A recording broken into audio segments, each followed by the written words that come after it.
Hi, everyone. Thank you for being here. Hello to those of you in Zoom land. I hope that you can hear. If not, let us know through the chat and we will figure it out. I'm Erica Cosina. I'm with the Fire Safe Nevada County Coalition. A lot has changed since our last meeting, so I thought we would take the first few minutes just to talk about this new organization and our relationship to the new organization. And we'll give you a chance to ask some questions right up front, and then we'll go into our partner updates. So this new organization formed after the LA fires happened. And a few FireWise leaders looked around and said, wow, there's a lot more that we could and should be doing to help our FireWise leaders get organized and prepared for a fire in our area. So the problem was we are a small steering committee of volunteers. We don't have any funding. We don't have many resources except really good people who work really hard. So we needed a new organization that would have the funding to provide educational materials and workshops. We've already hosted quite a few workshops. If you're trying to figure out how to become a FireWise community, if you want to learn how to do a burn pile, we've had a few workshops just recently. The other thing that's changed with this organization is we're expanding our reach. So for the last couple of years, we've been reaching out specifically to FireWise community leaders, and now we're opening that up to the whole community, to residents, businesses, anyone who wants to learn how to protect their home or business from wildfire. The Coalition Steering Committee, this is us, we used to run these meetings. We are still the Coalition Steering Committee. I think we have a new name. We're a committee within the new organization. And the reason we decided to join this new organization is because our goals were very much aligned. It didn't make sense to have two organizations doing the same thing. And there's already enough confusion with the name. We're sorry, we tried our best. I just say FSNCC these days. So at this point, we're still an all-volunteer organization. We're surviving on donations. We hope eventually to have enough money to hire a lean staff to kind of keep things organized and keep moving and support our mission of connecting volunteers and education with those who need help. And if you'd like to help, we need lots of volunteers. We have a page on our website, which I'll show you in just a moment. The volunteering page. We have lots of different options. If there's another skill you want to bring, please just let us know. Send us an email through the contact form. If you don't have time to volunteer, we would also love your donation. That's what keeps us going. And you can make a donation through the website, or you can just write us a check. But we're relying on donations right now to make this organization happen. And at this point, I want to give you a quick tour of the website. I'm going to let Jeff do that since he built the website and he is the expert. Jeff, you want to come up here? Oh, do you want the microphone over there? Okay, well, the whole thing. Whoa. Sorry, Zoomland. Yeah. I'm used to standing in front of microphones. But I'm not a PC guy, so how does this thing work? Where's the web? Where's the mouse? And I'm left-handed. That doesn't help.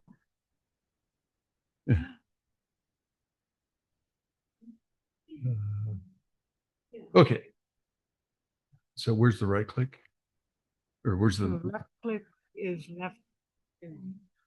Oh, where's my mouse? There we go. Whew. That was a lot of work. Okay. Welcome to the Fire Safe Nevada County Coalition website. At the bottom of the website, how does this roll, Sandy? Oh, there we go. At the bottom of this website, you will see a contact form, contact us, right at the bottom. So if you find anything on the website that's wrong, that's not working, that's broken link, we did a lot of work in a short time to put this together, just hit the contact form. Or if you already have my email in your inbox, just send me an email and say, hey, Jeff, this didn't work, that worked, this is wrong, whatever you see that's that's not working. Anyways, this is the home page. Really cool logo. Thanks to Casey and Casey's daughter. Okay. We've 5 buttons across the front there. Well, we have a calendar, ask a question. You can ask us a question, volunteer. This links to the volunteer page where you can actually fill out. We have a few Google forms on this website where you fill out forms. Most of you have done that with us before. If you're a new Firewise community and you need some help, you can click there. And we're going to do a quarterly newsletter.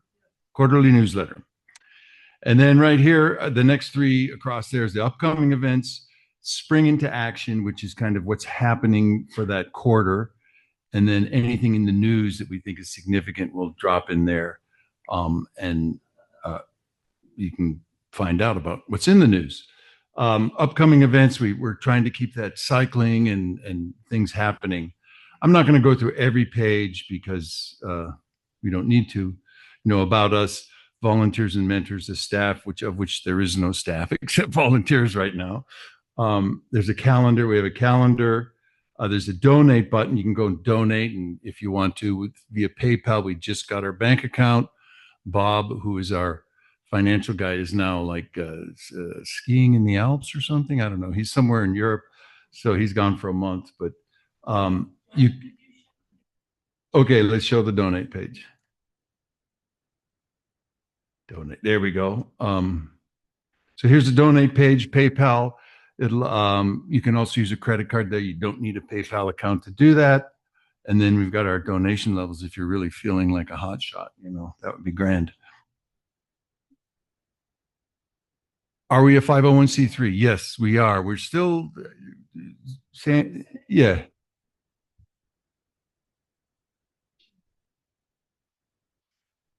The reason I ask is because if you want to donate like through a charitable, if the 501c3 number is then included on the bottom of the website, it makes it really easy. Yes. Yeah, we will do that as soon as that's all put together. We've got on the board of directors here, we've got the maybe it's not there. Where did I put it? Oh, geez. No, all that stuff that Paul Tebble did. Documents. Maybe it's here. There it is. Articles of incorporation, bylaws, the kind of formal stuff that I had nothing to do with. So that was Paul and Bob that made all that happen. Anyways, yes, will eventually be a 501c3, or we are now, and all that will fall into place before too long. So the Leaders Toolbox was the place where we spent a lot of time, because we wanted to make it easy for a new Firewise community or any Firewise community come in and find out, I need some help to make this happen. So it's kind of a sequential order. Start a new Firewise, develop the hazard risk assessment, write an action plan, complete annual reporting, implement the action plan, and using Google Forms to collect data. So these things are directly in line for a Firewise community that needs help, and we tried not to make them too like, whoa, there's 50 links on this page, I can't do this. We kept it simple. Dario and Maureen Mulgraber had put together some of these PDFs, so it's real. It's detailed, but a one-page document that you can look at and print if you want to. Anyways, we tried to keep it relatively simple and right kind of in your face right there for people that are either a Firewise community that has to do one of these things, or you're starting brand new. And the Learning Center is more of just the kind of the usual stuff you would expect. There's a lot more links here, defensible space, home hardening, stay informed, evacuation preparation. A lot of this came from Susan Rogers' stuff from the coalition that we just moved over and brought to this site here. Partners is our, what you would expect. Our partners, half of them are standing in this room right here, OAS and Bear Yuba and the Community Foundation and blah, blah, blah. Get involved. On the Get Involved page, we have workshops and events. And this is one thing that we're really trying to get out there. Like this Saturday, I think, is Dario's doing a how to write the hazard assessment, right? Yeah. and action plan. And if that goes well, I think we should like do that monthly, because we got what, 100, or not 100, but a lot of Firewise communities that may need a little guidance in that kind of a thing.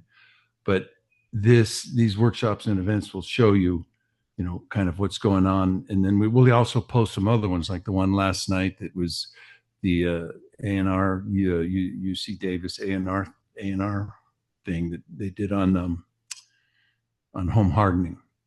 So we'll try to keep this up. If you see something that I missed, definitely send me the link and I'll try to get it up here. Let's see, is there anything else that the mentors. Oh, I'm not used to this computer. Okay. Yeah. Okay. The mentors. So if you have a certain skill set, and you can click on this, these are all Google Forms where you can sign up. They're pretty easy. Okay. Yeah. They're pretty easy. Just a few questions, put it in, and then it goes to a spreadsheet, and somebody somewhere in our organization will take that spreadsheet and pass the information on to the right person. Oh, how do I get back, Sandy? This is called learning in real time. Yeah. Well, Let me add, if you. I need to get to the web. Okay. How do you get rid of that thing? There we go. Right here? No, that's not it. Oh, here it is. Mentors. There we go. Okay. Not used to this computer. Okay. I know that was kind of fast. I mean, should I take a deeper dive? We want to keep moving. We're good. So the website, Erica was joking about FSNCC. It's Fire Safe Nevada County Coalition.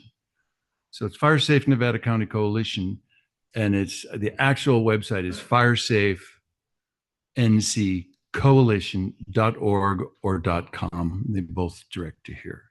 So Fire Safe NC for Nevada County Coalition.com.org. .org. They both work, but .com goes there too. The tech guy did that. Yeah. Thank you, Jeff. And the only other thing I'd add is that if you do fill out one of those forms, we are working really hard to respond to everyone in a timely manner. But again, we are an all volunteer team, and sometimes it takes a little time. So we're doing our best. But if you have requests, not just mistakes that I've made, but if you have requests, compliments, let me know, and I get right on. Yeah. Thank you so much, Jeff. It's your turn for questions. What questions do you have for us? And I'm going to repeat the question so that the people on Zoom can hear. Does anyone have? Yes, in the back. Explain this is a new Firewise, Nevada County Firewise organization. Can you explain what happened to the old one, what the new one is, how it's different? Yeah, so the old Firewise Coalition Steering Committee was a group of volunteers that set up this meeting and created and maintained the website so that we could connect with all of you and with our partners on a quarterly basis to exchange information and best practices. And so the new organization is an actual nonprofit, not just a group of people who get together once a quarter. The new organization will eventually have funding so that we can produce educational materials. We can run these workshops for you. It's much more formalized and robust. And Joanne Spites-Kaufman, who's the president, is right there. Joanne, would you have anything to add about what's the difference? And you have to speak into the mic.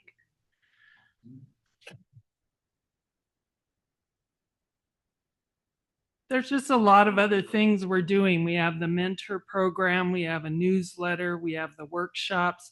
So we're just listening a lot to what Firewise leaders and people in the community have asked for and wanted, and what we know as being Firewise leaders ourselves. So, there's a lot of Firewise communities in this county.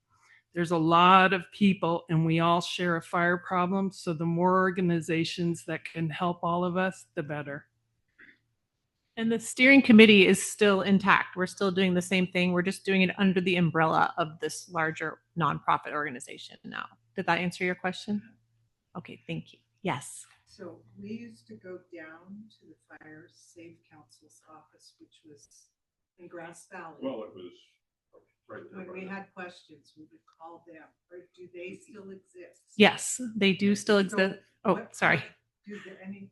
The question was, does the Fire Safe Council still exist? Yeah. And the answer is absolutely 100%. Pete Wilson's here. He'll give a partner report when we do that. You can still ask them questions. It We're just- and not or. We're just adding. So if we have questions regarding Firewise community, who do we go to, them or you or both? Or I mean, it's your choice. Your choice. Okay. Very good. Okay, thank you. Yes. Same questions in regards to applications. We worked completely through the Fire Safe Council to get our application in. And is that still the process for new organizations? I mean, is there one clearinghouse or two? So the question is, who do we work through to get our application to become a recognized Firewise community? Previously, everyone went through the Fire Safe Council. People are still going through the Fire Safe Council, and we also have mentors who can help if you need additional help with that. Oh, Joanne has. If you're in the east side, you'll work with the Truckee Fire Department. So you have multiple options. Do you have a physical location, your body? Not yet.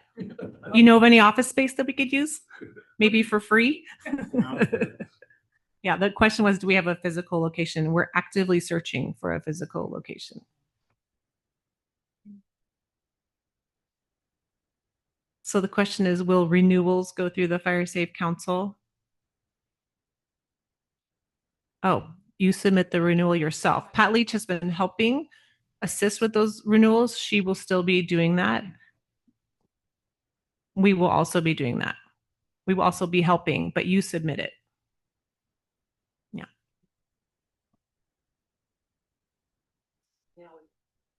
Either one. Yeah. If you need support, you can contact the Fire Safe Council, Pat Leach, or you can contact us. Other questions? Increasing the bandwidth. Yes. Anyone else have questions? All right. And again, feel free to get in touch with us through our contact form on the website. I want to thank our partner agencies for their patience. They normally get to go first. So I'm going to bring them up. We're going to start with, oh, yes. Mm-hmm. So in the future, when like the Fire Safe Council applies for a grant, do you think you'll be in a supportive role or not support the grants? Like you did in the last grant?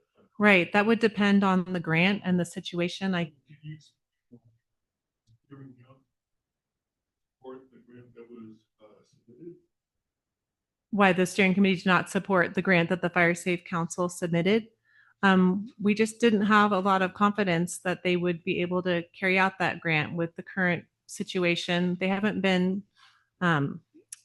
convicted of any crime, but we just weren't sure with the staffing situation and their financial situation that they would be able to carry out the grant. That's too bad because it was a very well thought out grant. I think we all need to support everybody. We need to support each other and all of it. Yes, I hear you. We want to just make sure that we can carry out the grant if someone gets the grant. Did you read it? Yes, we did. I think they would. Okay, thank you. I'd like to say something. Yes, please. If we get the grant, Do you want to come up? come on up. Yeah. Talking about a grant for like $7 million, $1 million a year, and all the funds would go towards projects of Firewise Community's choice, what they want to do in terms of veg management, whether it be roadside veg clearing or working around defensible space. So that's something we applied for. And if we get that grant, we're going to probably need some help. So I don't see any reason why we wouldn't collaborate in carrying and taking and effectuating that grant. So wondering why the grant starts at $10,000. We're a small community of. Well, that's something different. Yeah. This is $1 million a year.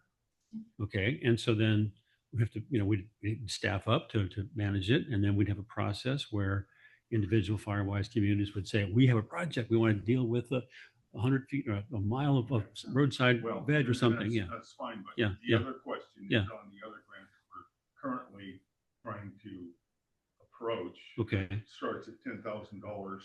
Is that the mini grants for the county? Yeah. Okay. That's a great program. Yeah. I'm sure that she'll talk about it. Yeah. We're a Firewise community of eight folks. Yeah. We're all in our 60s. Okay. And there's no way that we have $10,000 to match any kind of a grant. So I'm just, that's nuts. When OBS Yeah. puts together a- Is Paul here? Yeah. When you're Yes. $1 million.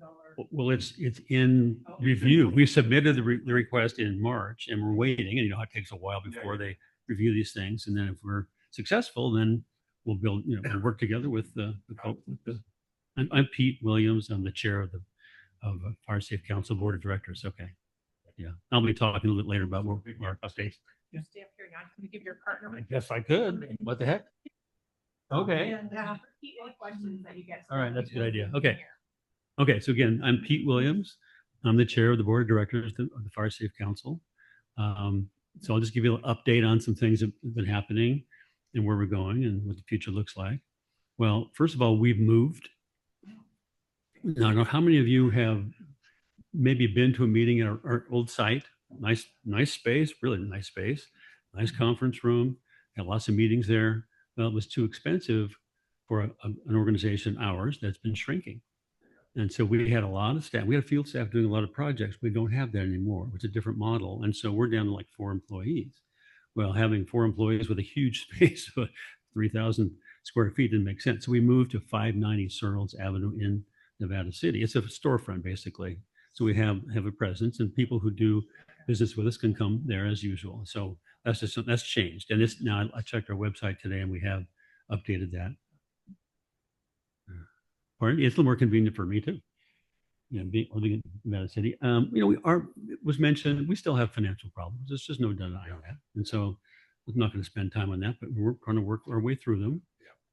A lot of people are after us for things that we owe them. And that's just kind of the state of the state when you go from something very large to something very small, and it's hard to shrink. When you buy things to grow and then you have to shrink, you don't get your money back in the same way. So it's a difficult situation, which we can spend too much time on.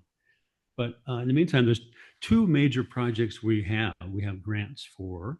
One is a house hardening and retrofit program. And then the other one is the Deer Creek Shaded Fuel Break project. These were awarded last year, several $1 million, these like $5 million for the retrofit and $7 million for the Deer Creek. We're in the early stages. It's planning right now, not much else. The work on the ground won't start until after planning's done, then environmental's done. So a year or more later, will the work actually start. So that's the main focus of what we're doing right now. In the meantime, we've also applied though for a couple more grants, and we mentioned one of them, the one that would be $1 million a year for in support of Firewise communities. And that's what, again, we're not really sure about the timing on that. It's just one of those, we put it in there with things happening and with funding questions about money from the federal government. Who knows if, what's going to happen there. So is there a question there? Yeah, question. Yeah. Do you have any plans to do anything down the Rush Creek area there on Highway 49? At present, no, although I think, yeah. Oh, I'm sorry, repeat the question. The question is whether or not we, the Fire Safe Council, has any plans to do anything on Rush Creek. And I know that some folks in my particular neighborhood, which is the Greater Champion Neighborhood Association, we've identified Rush Creek as a potential project. And so it's something we've had kind of in reserve. We think, gee, if we get some of these other things done, maybe that's a proposal that somebody could take on, whether it be the Fire Safe Council or the county or whatever. We're here. I've noticed that there's a good bit of work has been done along Gracie Road, both sides on that BLM property. How did that come from? I don't know about that. I'm sorry. Yeah, the question is there's a lot of work done on both sides of Gracie Road, and I'm not familiar with that. I couldn't tell you, but who Sierra was Streams. Sierra Streams to do? I think it was Sierra So Streams. Jeff, you want to answer that question? Yeah. I mean, Okay. Bennett or- Jeff is saying Sierra Streams I had think it been, would know more. That's great. Yeah, no, it was Sierra Streams and There in collaboration with BLM, and it was two or 3 years in the making, and Chris Friedel was kind of the lead on that. And it's all done now. I mean, it's not done, but it's in the implementation oh, okay. state. Well, good. Lots of projects going on. This guy's Mr. Question. Yeah, well, It's okay. It's okay. small community. Yeah. And we're wondering how we can maybe tie into another community, a neighboring community that would be close to us right off the bat. That's a great point. Jones Bar Yeah. is right next to us, and we're just across the valley from the fire that swept up to our house a few years back. And so we're just trying to figure out how 8 of us old folks can maybe be shepherded into another Firewise community. Yeah. So the question is could you then work with or get some guidance or even join another Firewise community that's adjacent or close by? And so just to be clear, the Fire Safe Council has been in the business of creating and getting certified Firewise communities for many, many years. And so we went from in 2017, there's like 20 in the county. Now there's 115 established and another 20 or 30 waiting to join. And so we have Pat Leach, who was mentioned, is the person who's been working with to get you guys organized and get certified. She's been doing that for a long time, and she's continuing. And the other piece of it is that we have Alan Dorr, who's a retired, I guess, Forest Service employee who does all the mapping, and he's looking at borders and who's adjacent to who. And so we've talked about this a number of times that maybe in some cases it makes sense not to have an 8-person Firewise community, but join one that's nearby. So if that hasn't been talked about, that's something we could. So I mean to cut you off, but Yeah. Pete hopefully will be available after the meeting. Yeah, sure, we can We've talk got a about lot that. of partners to get Okay. through, so we Yeah. need to move. Unless Yeah. it's a Yeah. Fire Safe Council specific question, we got to move on. Yeah. Did you? Okay, I got a couple more things I want to say, but Lisa said?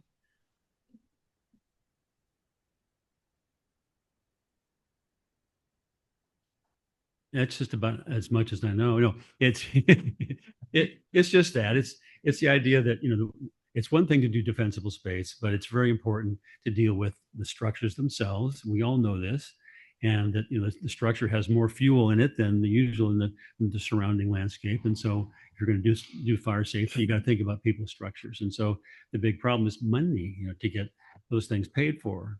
And so this grant would allow then people on the process of how they would be allocated money to individual property owners is a little unclear to me at this point, but the idea would be that money would be available to help owners that improve the fire resilience of their homes. So has that been It's been awarded, but now we're in the early stages. We're doing the planning now, and then we'll get to environmental, and then we'll get to the actual allocation of funds, next year or the year after, something like that. So it's a biggie, but it's just they're out there a little bit right now, unfortunately. Yeah, I have a few, if you don't mind. Okay. It ties into what you were saying earlier too. How many of you have done or have been trained to be a defensible space advisor? So a number of you. So when I talk about DSAVs, Defensible Space Advisory Visits, you know what I'm talking about. How many people have had a visit at your house? Okay, so a lot of people. Okay, so I would presume then you could understand the value of this program. And that's one of the major things we still do at the Fire Safe Council is do defensible space advisory visits. We have a cadre of trained advisors that go out and do this all the time. One of them sitting here, Bob Hanna, is one. And so we've done, I was trying to add it up the other day, several thousand visits in the last couple of years, not couple of years, in the last like 7 years. I started doing these 7 years ago, and there's been, I think, at least 3,000 since then. So it's a really important thing. The trouble is the process is kind of clunky. I mean, the form itself that we've been using, and I don't even know where we got it, it's just not as effective as it could be. It requires you to look at things and then talk to the person you're showing around their property, and also it's something that it just doesn't lend itself to the easy conversation between, and it doesn't even cover some of the more, let's say, modern thinking. It doesn't talk about 0 to 5 feet. So 0, it's not on there. So we want to improve that whole process. Well, we have, yeah. Okay. Okay. All right. Basically, I'm just going to say that Bob Hanna and 3 other people, they're very experienced, are doing a great job and coming up with a new process, and we'll see. Okay, but I'll just skip to the last thing I want to say, and that is that because of the name of this new organization, FSNCC, fire safe is the first 2 words of your new title and the first 2 words of the Fire Safe Council's title, and that has been and will be a source of confusion. But I say, so what? We're all in the same game here. We're all trying to do better by this county. I'm not talking about just it's the county too, right? The county has their mini grant program. This new organization is going to do more than they did a wonderful job in doing educational stuff for a number of years. Now they're stepping up and doing even more. So to me, and we're doing the same thing. So it's really, we all are in the same game, trying to do the same kind of thing. Our missions sound alike because we're doing similar things. So there's nothing to be afraid of. It's just that it could be a little confusing, but I'm, just forget about that. We're all trying to do the same thing. I could say more, but I guess I'll stop. Okay. Thank you. Thank you so much, Pete. Okay, we're going to skip right on to Consolidated. Robert, do you want to come up and tell us what's going on with Consolidated? We have some new faces here tonight. There's a lot of people at conferences, on vacation. So, Robert. Hi there. Good evening. A lot of familiar faces and some new ones. Nice to meet you all. Thanks for having me. I try not to take up too much of your guys' time. There's a lot of important stuff going tonight. Just kind of give you some updates on what's happening with your Nevada County's Consolidated Fire District. It's been a busy spring, as it always is, for training. We're training our guys up on firefighting as well as rescue. We've done some helicopter rescues and swift water rescues because of the heavy flows that are in the river. So, and the dangers of the summer coming up. We're going to have a bunch of young people up the river and just people who come up here and recreate. So we've been trying to account for that as well as the wildfires. I've been having meetings with a lot of you guys at your fire safe council, or fire wise community meetings.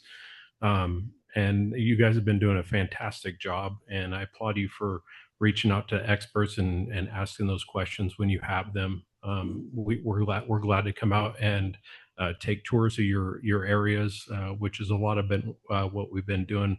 Besides the meeting, I've been meeting with groups of people, and we go out and tour their area, and they kind of express some of the concerns that they have in their neighborhoods, and we try to come up with a plan to help them mitigate them. So I've been doing a lot of that. We've been doing some station improvements, kind of beautifying the stuff that you guys give to us to maintain and inhabit. So we've been trying to make your neighborhoods a little bit nicer. I don't know if you guys have seen it, but we've just completed a parking lot up at the 5 Mile House for the bike trail. So we've got our chief had all the stations painted, so they look really nice. There's a nice new Hanson Brothers came up and did some great work for us for a parking lot up there, so people can use it when they're recreating on the bike trails or up there on the hiking trails. It's beautiful. Check it out. Station 86 is the one up on Banner Mountain. We've been doing a remodel there. The crew's we've dealt with a single bathroom in that facility for many years. So that's probably the most exciting thing that we have is we have a second bathroom. So, but no, it's going to look beautiful as well. The staff is really happy to have that. We've been talking about possibly implementing some type of a hydrant maintenance program. We've gone out recently, a lot of times it's overlooked. We're out running medical calls or running fires, and we don't always get out into your neighborhood. So if you do see a fire hydrant that needs attention, please let us know. We'd be glad to come out and help you out and at least get it cleared out so it's visible and we know that we can use it. Let's see, we just recently got a new property that we got up on Banner Mountain. It's on the corner of Red Dog and Banner Quaker Hill, Banner Lava Cap and Red Dog Road. So it's right there on the corner. So We're working on ways. We've already had crews up there checking to see how we can thin that and make it a nice, beautiful property and something that we can use to benefit the public up there in the interim until we can, possibly build a station up there one of these days. So that's about it. I will give it over to these gentlemen, and I will be around after the meeting, or if you guys have any questions about what we're doing or anything else. Thank you. Beautiful. Okay. We have two representatives from CAL FIRE. Do you gentlemen want to come up and introduce yourselves? Sure. Move this back just a little bit and down. All right. Good evening. My name is Landon Hack. I'm the CAL FIRE Assistant Chief in NEU for the North Division. So I have Nevada and Yuba counties, all the stations and fire engines and dozers. This is Mike Kidwell. He's one of the battalion chiefs. He's out of our Central Division, which is more programs than it is ground, but I'm not going to get into that. He oversees primarily the crews, but he also does field coverage and comes and helps out when his partners are on vacation. Mickey Cheezick, who is on the agenda there, is the local battalion chief for Nevada County. Some of you may know him, lived here a long time. He's on vacation. So Kidwell is here. So I'll go over real quick, just so everybody knows. I'll give a little bit of staffing for us, just kind of an update as where we're at. So we now staff from March 15th to December 15th, full staffing as far as the stations go. Our crews are always around. So when we're at peak staffing, which we're at right now, we have 22 engines in the unit, which is Nevada, Yuba, and Placer County. So pertinent to Nevada County folks, that's Colfax. Those engines come over into the Chicago Park area, Nevada City area. We have 2 engines at Higgins, 2 engines at Nevada City, 2 engines at Smartsville that come up into the lower Penn Valley area, and 2 engines up at Columbia Hill up in North San Juan. Bulldozer out at Dobbins and a bulldozer at Nevada City. And crew-wise, we run 6 crews right now in the unit, multiple different programs. There's 3 crews up at Washington Ridge. Those are our inmate crews. And then we have the National Guard crew, which Chief Kidwell used to be a captain on just a few months ago. So they operate right now out of Nevada City. We're in a contract. We're making an agreement to put that crew and move them out to Consolidated Station 92 that's out at Wolf Road there at the turnoff to the dump. So that's in the works. It's a long process, but we're getting there. And then we have our Placer Center crews, which are 3 Cs, and they're down in Meadow Vista area off of Interstate 80. So that's kind of where our resources are for the county. The air attack base is open right now for reload only. We do have aircraft available out of Chico, Sonoma, and McClellan that we can tap into if we need them. The staffed aircraft up there's June 15th-ish is kind of what they're shooting for. The fires that happened down in LA kind of threw the maintenance cycle off. So they got to get those aircraft serviced and everything. And then before anybody asks the question, I will just put it out there because it'll come up. The air attack base is not going anywhere. Yay. So leave it at that. Did you have, are you going? Oh, he's going to give you a presentation. Thank you. Yeah. Okay. Yes. What involvement does CAL FIRE have if there's an evacuation route that a Firewise community is trying to tackle? Does CAL FIRE have any involvement in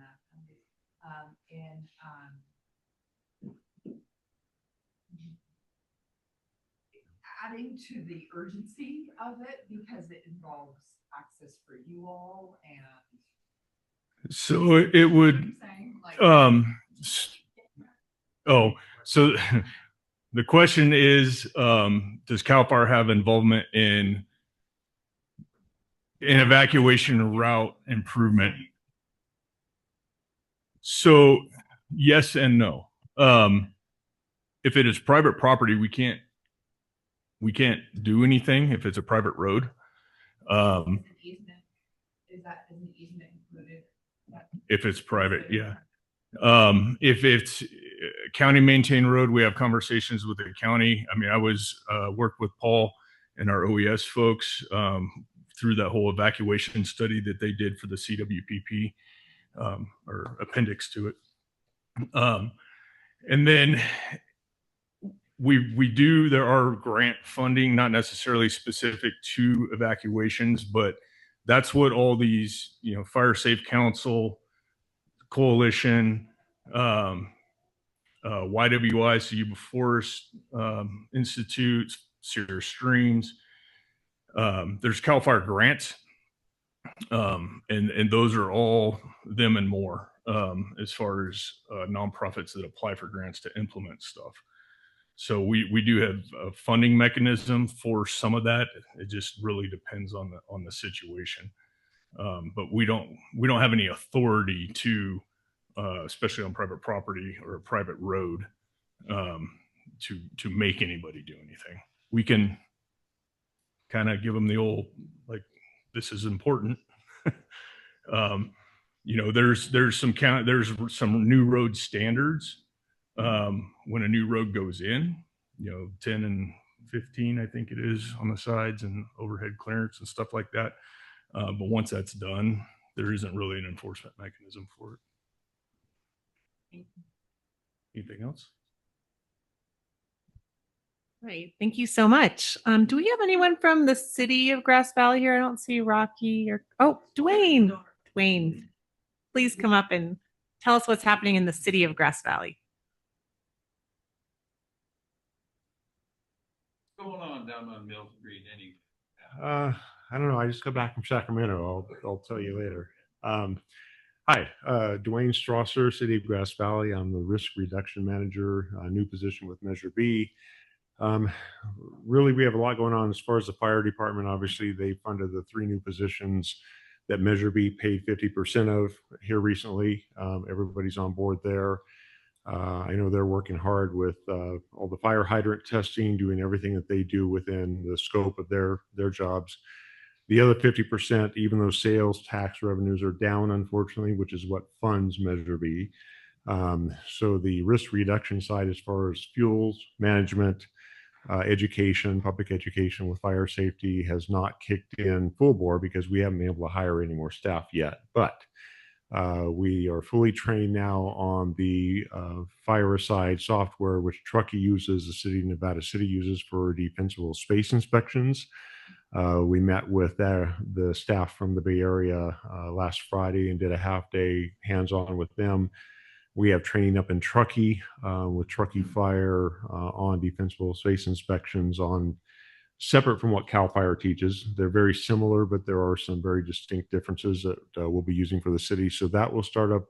Nevada City started last week, 1st of May. We will be starting in about 2 weeks, and we've got 6,500 plus or minus properties that for the first time ever will be inspected moving forward. So we're 2 years behind Nevada City, but we will start moving that. Probably a little more soft approach the first year, just like Nevada City had done, just to kind of educate people. We're not there to be combative or to go after folks. No heavy enforcement, but we also need to educate and quickly make it very clear to people that they need to move forward with the Zone Zero type mentality and all the easily achieved kind of fire safety things that we can do. We know that we have a large portion of the population that are economically disadvantaged. They're not going to have a lot of funding. So that's another part of what we're moving forward with Measure B. Hopefully, as the funds come in, is some type of small grant program again, where folks can come in and get enough money for screen replacement, Maybe to have our crew, and our crew right now is myself and one other person. So the fuels reduction that you see around town, Glenwood, Maidu that we did, that literally is myself dropping the trees and the large vegetation. And then my one employee, Brian Hooper, who's an ex Grass Valley Police Department officer, who's been transitioned over to us. He's running the masticator, doing the mulching, and then some. Public Works is also being very helpful, but we're moving forward on a bunch of projects. Idaho, Maryland, the Loma Rica project. If you go between Sutton and Brunswick, you'll see on the left by Wolf Creek. I think we cleared 12 acres so far ourselves. The masticator went down 2 weeks ago. It's been being repaired. It's coming back tomorrow. So you probably still see about 60 trees laying out there, which is not a good look. We try to drop the trees that are appropriate with input, from the appropriate people. As soon as we drop them, we try to get them mulched up and gone, so there's a good look. But the masticator went down, and we only have one. We do not have other equipment at the moment until more funding comes in. I'm trying to think of what else we're really moving forward on. We're doing a lot of education immediately with the local landscape architect kind of professionals. We've met with the Nevada County Contractors Association. We will be meeting, hopefully in about 2 weeks. We put together a small committee, hand selected, of 5 landscape architects. And we are starting to work pretty heavily within our planning department and engineering, but specifically with Amy and Lucy in planning. Amy is the city planner, used to be my planner at Nevada City years ago when I was at City Hall. And we are looking at redoing, for the first time in many, many years, the codes and requirements of vegetation that will be going in around new construction. The best that we can around existing construction. If you have an existing house, but somebody is doing a yard rework, exterior remodel, we are coming up with a list of good plants and bad plants. And I'm not sure that's up to the city council, not my choice. But we're hoping to actually get it to the point that we will ban certain species of plants from going back in. We can't redundantly keep the Groundhog Day, going back in where we're putting in plants that are volatile, that are, high water consumption. We need drought friendly, native, non-invasive, and basically fire safe. That includes trees. So City Hall, you'll notice within the last couple of weeks, large project, very controversial. We took out 350 to 200 foot redwoods that were over the police department. They were not old growth. And that's the thing that we run into. A lot of folks say, oh no, they must have been there for 300 years. No, first of all, they don't live that long. Not the case in our case. They're coastal redwoods. So they're really the wrong species for a hot climate. They're made for moist, cooler climates along the coast. And what we've been told by some of our local folks here, master gardeners, most likely it was 20, 30 years ago, in the state of California apparently handed out tens of millions of these coastal redwood seedlings at the state fair, county fairs. They were gifted, and everybody was gung-ho, and they planted them. So just the wrong species in the wrong location. We also took out some other mature trees right around City Hall. The stumps are coming out in a couple of weeks, and we are going to replace them. So Grass Valley, and that may change later, but still has a mandate that you cut a tree, you plant a tree. That's one of the things we're looking at within our planning department that we hope to change. We still want trees. We love our trees, but we are so overgrown here as far as trees per acre. It's not healthy for the ecosystem. We know that. We also have, if most of you probably remember and know, I think he's in Sacramento now, but Howard Levine, Downtown Association with Grass Valley for years. Well, he gave a mandate to City Hall years ago that he wanted dogwoods planted whenever possible to beautify the city during the fall, to have the colors. So we're balancing that out a little bit. So when we take out some of the cedars and pines that we don't really want in the wrong locations, or the coastal redwoods, we're going to be putting back in colorful tree species that are also, again, fire-wise, drought resistant, low maintenance. And again, risk management, obviously, that encompasses everything. So when we think of taking a tree down, it's not just that tree, it's the type of tree, because of the pine needles, the vegetation that comes down that clog the drains that my public work guys have to try to clear out, that overdoes our budget. That's what causes flooding when we have our rainstorms that comes in, and they're out there on the weekends and overtime trying to quickly, clear out the drains. So we've got to think about all of that. Less vegetation, less wind drop seasonally, which means less street cleaning, less issues. So we're looking at all of that, less infrastructure problems. And then lastly, I'll wrap it up quickly here. What we're dealing with, like the issue with Glenwood and Maidu, is we're doing an inventory. We're starting to find that we have many parcels, slivers of property that really don't have ownership identified, haven't had property taxes paid in many years. And so therefore nobody is responsible for them. There's no issue with the maintenance. Some of it is in the city's right of way. Some of it is close, but not. It's not a city maintained street. But that's not okay for me as an excuse to say, no, we can't deal with that, because it's still our citizens and our residents that I'm hired now to protect fire safety wise. We need to clear that vegetation. And so we're starting to do some homework. A strip over on Butler by Condon Park last week. It's been overgrown for years. A property owner called, said, I've been calling for 12 years. Nobody will help me.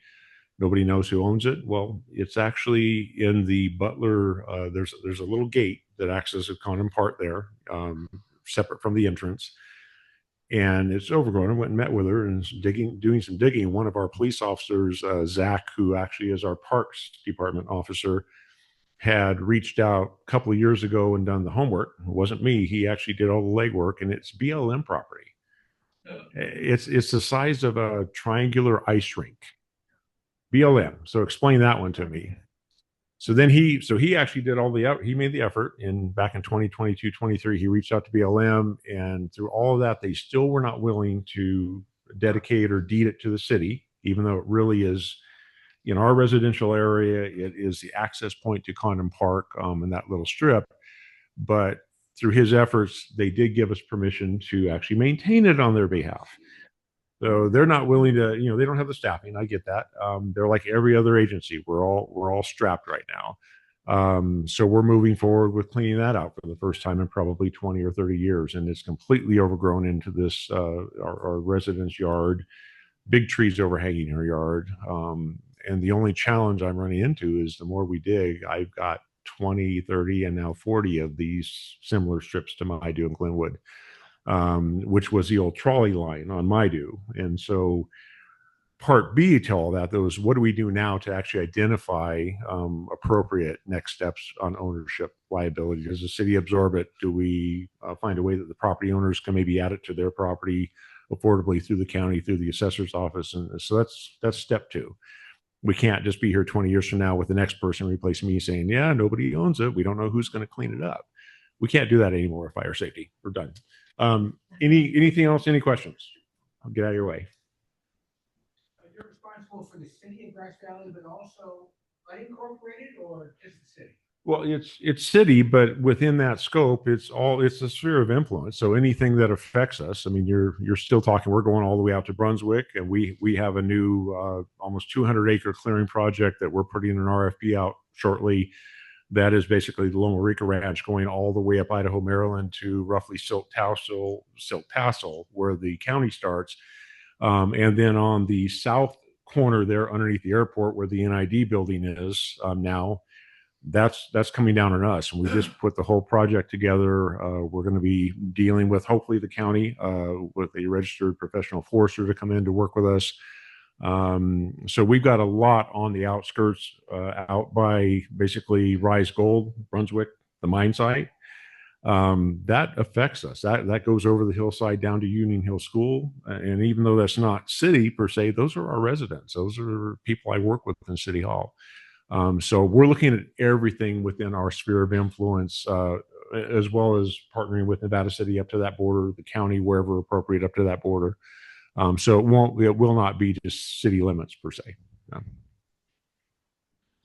Good. Okay. Thank you.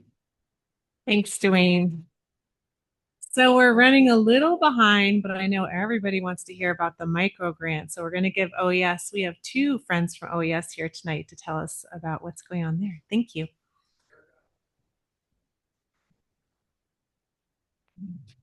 Good evening, folks. My name is Paul Cummings. I'm the Nevada County Office of Emergency Services Program Manager. And I guess hello to all of you in TV land, wherever you are. Been with OES for about 6 years, and so I'll just talk about some general preparedness stuff. We'll talk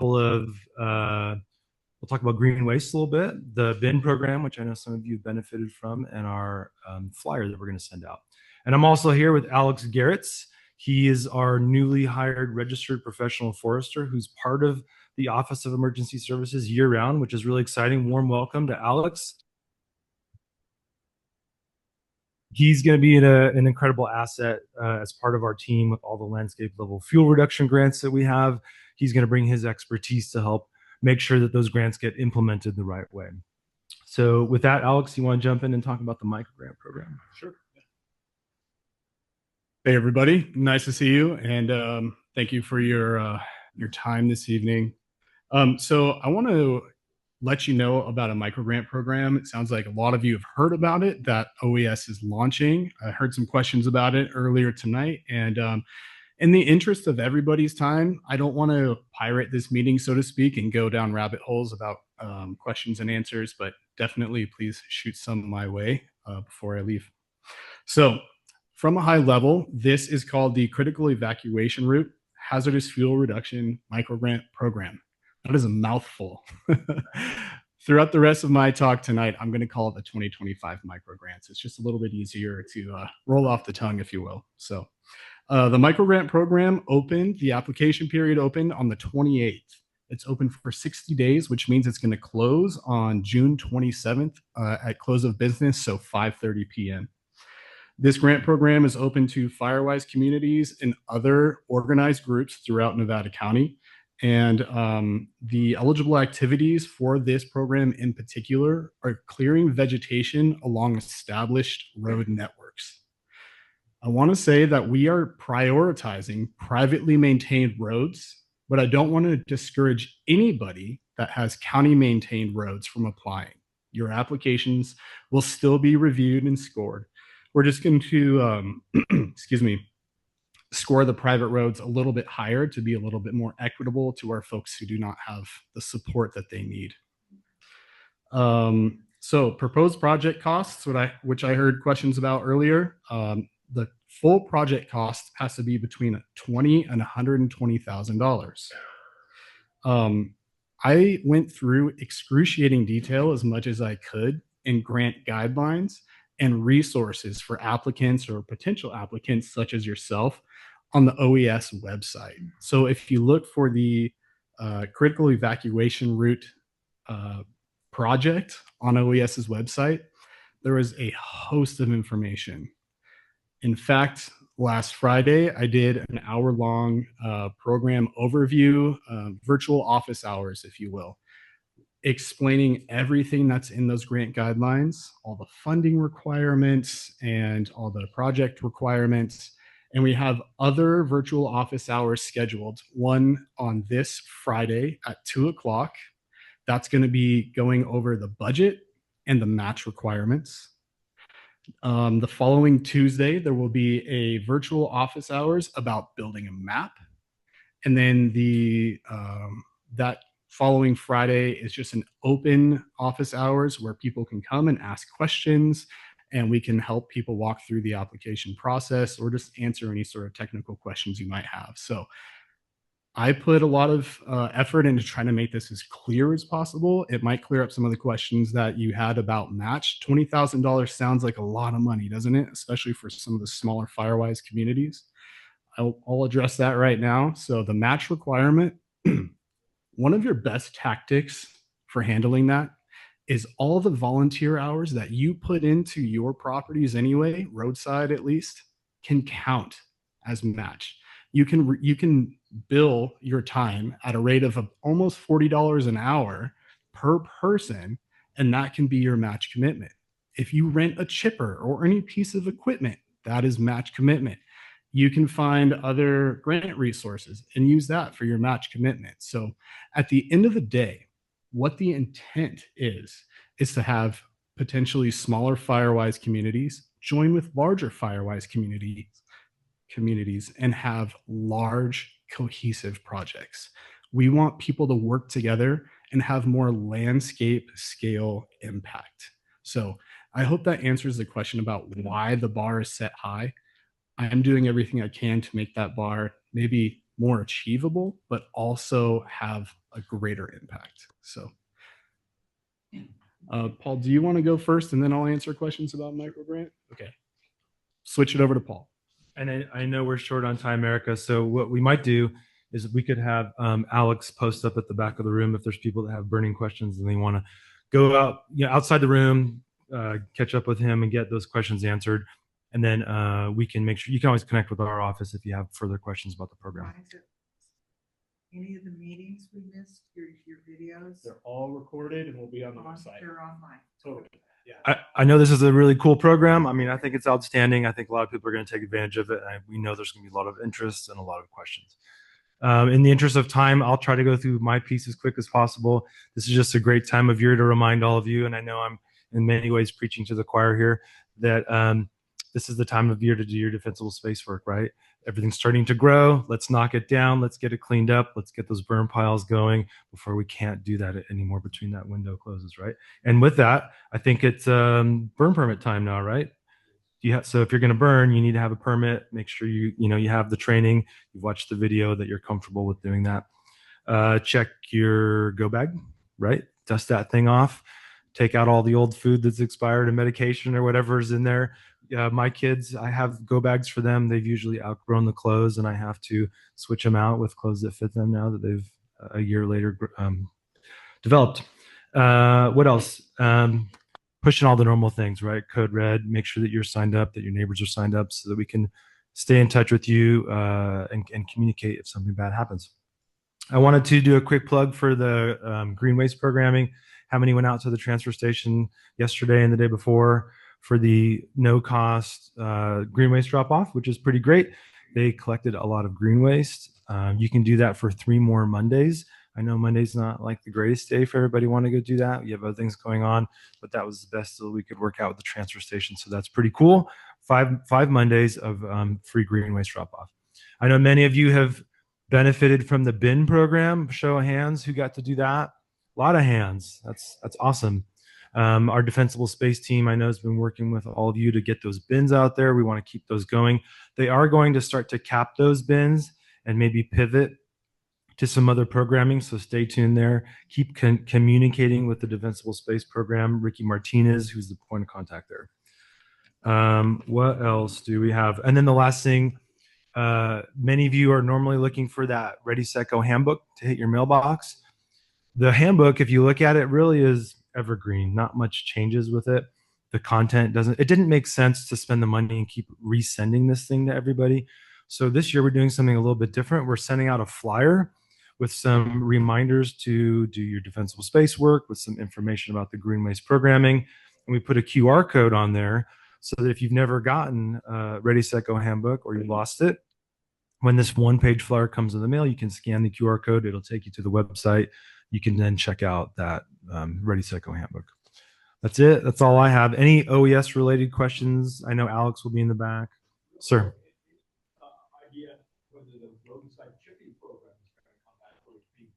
Yeah, roadside chipping. So we are doing some of that chipping. We're chipping along critical evacuation routes, kind of targeted, working with specific communities on that. Again, that's funding based. So we had some questions about, I think someone over here had a question about evacuation, why we choose the work that we do. I think that one came to Landon.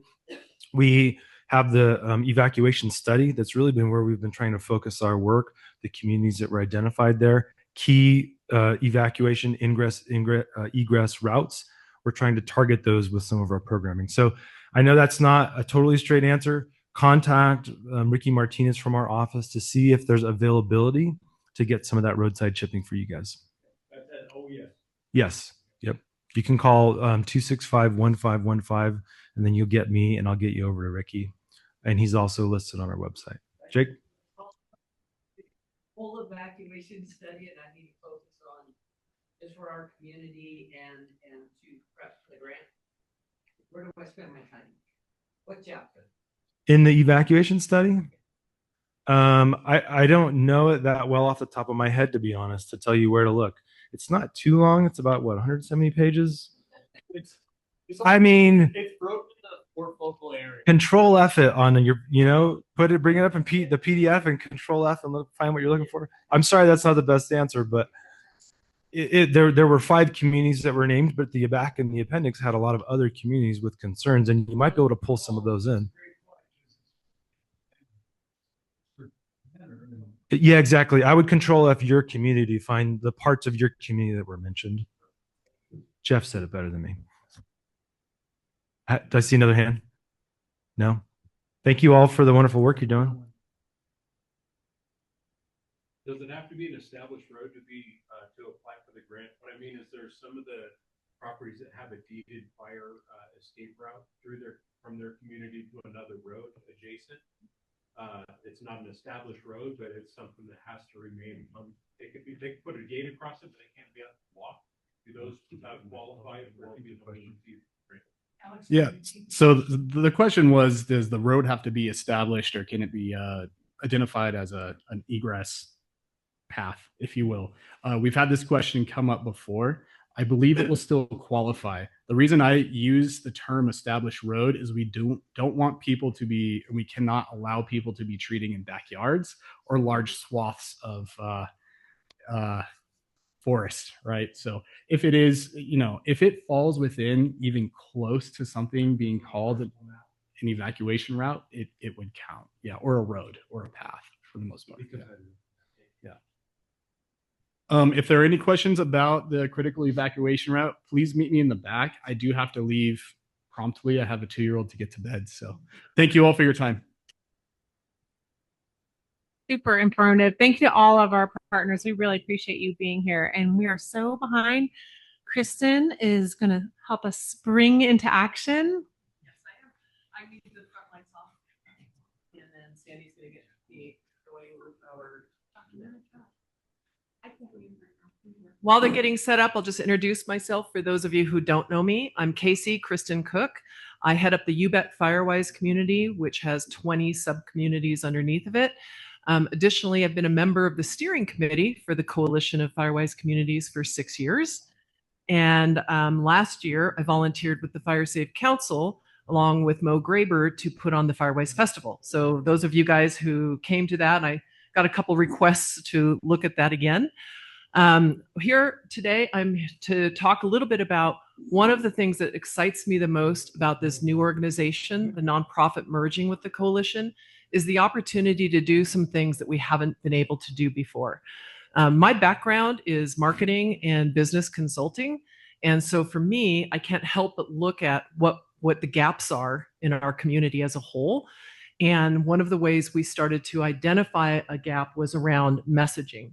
So with that, we're talking a little bit about wildfire preparedness. I've actually had the opportunity to meet with a number of organizations throughout the county and just start to have this conversation around how do we coalesce around stuff that makes sense for Firewise communities to implement. Thank you, Mo. So with that said, wildfire is unavoidable. Catastrophic wildfire is not. And one of the things we need to do as Firewise leaders is we need to be able to articulate that to our neighbors and our residents. So for my part, I have 700 parcels and 13,000 acres. It's impossible for me to go door to door. First of all, you can't see any houses because they're all big, lots of acres on the land. But more importantly, it's just a force of effort. So we kept kind of scratching our head around what could we do to help this challenge. And the challenge is that as resident leaders for Firewise, we have a lot to do. A lot of it's, sort of outside of our skill set. So I rely on a lot of people for forestry knowledge, for fire behavior knowledge, and that kind of thing. But what we are doing right now, somebody talked about how many Firewise communities we have. It's well over 100. So well over 100 with committees. Each Firewise community is required to have a committee. So you can guys do the math. You've got 400 to 500 people at minimum trying to figure out what they should be communicating to their residents. And then they have to figure out how to do that. Create the materials, go to a million websites, whether it's the insurance business, whether it's CAL FIRE, which has amazing materials, whether it's OES, it matters not. There are so many resources, and each one of us as FireWise leaders is doing that work. So this new organization said, okay, how can we tighten that up a little bit and get a handful of people who know what information we should be talking about at what period of time, and how can we get that into the hands of FireWise leaders? So this new organization, one of the key pillars, not the one that's doing mitigation and workshops and all that, is about creating the right materials for the right time, and then putting them in the hands of you guys, the resident leaders. Bye, Alex.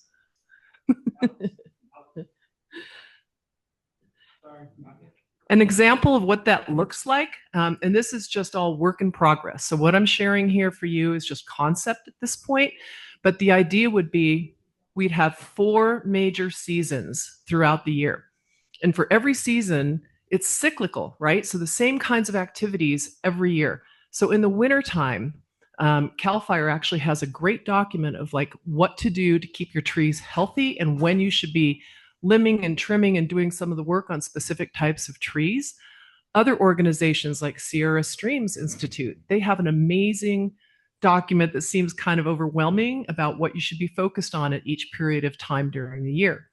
So working with all the folks who are the experts in stakeholders throughout the county, the idea is we would put together a winter, spring, summer, and fall campaign. The idea would be to create some urgency around it, have something that speaks to FireWise community engagement and how we can leverage and get our residents to start acting on some of this. We'll always have something regarding defensible space and home hardening. There's different kinds of actions that we might take at different times of the year, right? And then emergency preparedness. It was real interesting. Paul Cummings from OES was just up here talking about Code Red and things of that nature. We see that as a better opportunity to start speaking about that in the early summer campaign, so in June. Right now, from my perspective, I've got my foot on that accelerator pedal. I'm talking about vegetation clearing, vegetation clearing, vegetation clearing. That's all I want to hear about. I can deal with Code Red and evacuation zones and all that kind of stuff in 2 more months. So what we're looking at is how do we streamline what's most important and put that in the hands of the folks who can now go out door to door, neighborhood meetings, and so forth. So let's look at what that looks like. So some of you saw the website. Jeff previewed a little bit earlier. Smack dab in the middle of the website, it says Spring into Action. So that's our campaign for this particular season. And really, it's super simple. We didn't want anything controversial, but enough of that. So Springing into Action becomes the campaign kickoff, first one for the Nevada County Coalition. And it's right there on the homepage. Jeff already showed you this. I'm going fast because I'm trying to make up some time. So there's the Spring into Action. And you can see where it says 1, 2, 3. Those are all hot links. Once you click each hot link, it moves into a PDF for that particular topic. So when we talk about springing into action, what we sat around and said is, what are the most important things that we can all be doing right now to be safer and prepare for wildfire season? First is how to make your evacuation routes safer. Joanne's going to do a deep dive on the topic in a minute. The second is the 0 to 5 foot, the no ignition zone, right? So it could be the hazard ignition zone. Chief Kidwell will be speaking a deep dive on that. And the last one, we talk about fuels, zone 0 fuels in the defensible space on an overall basis. And that's where the Green Waste program from OES starts to help us accomplish these goals. So what we've done in the Spring into Action campaign is really start to streamline what we should be working on. And then in this quarterly meeting for the coalition, we're bringing in the experts who will speak to each of those, right? So not only do we hand off materials to you, but in this meeting, we'll be helping you guys understand what they are, how to talk about them, how to use them, and make you more effective when you go back into your community. So this is the PDFs, right? So when I said you click on them, this is just a sample. Each one has anywhere from 2 to 4 pages behind it. They're ready to go. It's just-in-time information. Sunday, 2 days ago, I did an evacuation road tour with one of my neighborhoods, and I had this as our handout.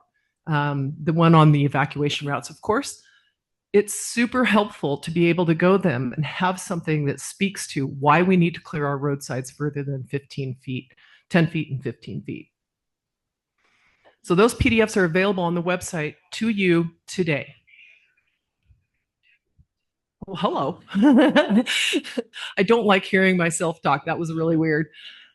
So why is this important? First of all, as Firewise leaders, we talked about there's a ton of benefits. You guys shouldn't have to be, and I say you guys, me, we shouldn't all each have to be developing our own key messages and what we should be talking about at what time of year. Also, I have always been kind of like, okay, CAL FIRE is saying this, OAS is saying that. How do we stay in sync with everyone? So the intent here is our organization will work with these partners to complement or extend and amplify the messages that they're already putting out. The bottom line is we should be talking to our neighbors. I've been doing defensible space visits for 6 years. It's one of the first things that I went out and that got recognized or certified, and last fall certified from CAL FIRE. I can't do enough of them. I have a backlog of them. That is the most important way for me to meet new neighbors, to get to know their properties, to build a relationship. That's what I want to be doing, not hiding behind the computer creating stuff, right? So these tools are designed to help us get in front of our neighbors. Some of the outcomes: stop reinventing the wheel, make sure the same message. Can you imagine the same message going out to all 115 Firewise communities the same time every year? We start building that momentum. The other thing is helping residents understand what it means to be prepared. A lot of what I've looked at is a lot of the information that we've seen is very tactical, and it's good, but it's not driving energy. I've had people give me feedback. It's the same message every year. We got to do our defensible space. We got to do our home hardening. So how do we bring energy to that? So we're hoping in the future, as we run these campaigns, is bring a little excitement, a little energy, maybe some challenges, maybe some contests, things of that nature. And that can help with some of the things we talk about in terms of enthusiasm. All right, so your role, it's your turn. You guys have two things as Firewise leaders that we're asking. First and foremost is download the PDFs, share them out. Going forward, we may send packages on your email. We'll figure it out, right? So we need to work together to figure out what's going to work best for you guys. But whatever your communication is, if you have a group email, if you have a group text, if you have a website, you have a community Facebook page, wherever it's appropriate for you guys to share these out, you can customize them or you can use them as is. That's your decision, right? So they're ready to go as is, or you can edit and modify them. And then the last and most important piece, and Eric and I have had lots of conversations about this, is we're all volunteers too. We're doing our best. We're going to make mistakes. And so we want to course correct and do better each time. We want to hear from you, especially using the materials. How is it working for you? What would you have preferred? What would you like to see? So that's going to be a really key aspect of this. And at this meeting every quarter, since this will have just launched, we'll be asking for feedback on how did you guys use that and what worked. Quick reference here in the feedback. We already received some feedback in terms of one of the things that was listed on one of the PDFs. It talked about this is a good time of year to be running a Scotch broom or Manzanita challenge. So we didn't differentiate between what you would do, right? So for a Scotch broom, we want to eradicate it. It's invasive, it's bad, it's not a good thing to have around. But for Manzanita, you can keep the Manzanita if you keep it in trimmed up, get rid of the dead wood and have it sort of isolated. So it's hard to ignite, but it burns hot. So when you think about these challenges, we need to do a better job making sure we talk about like the specifics around that. So thank you to whoever gave that feedback already. It's already awesome that it's working. But any questions on your guys' role on how we see this campaign kind of rolling out? Does it make sense? I've got a lot of high WPM words per minute, so I'm spewing a lot of words out at you. Yes, Lisa.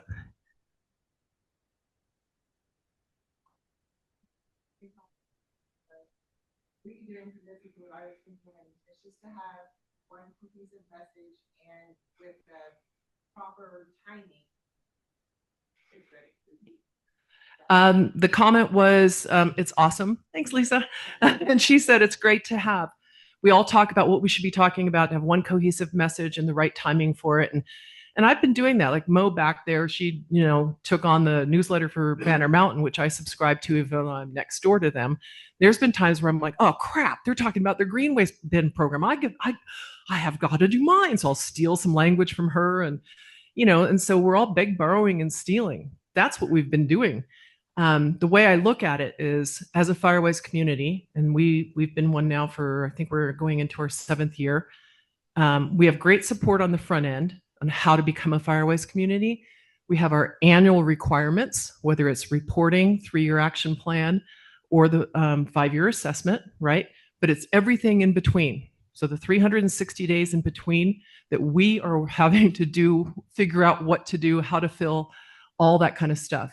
So this new organization is really focused on that 360 days and how do we become stronger, united, and go forward from there.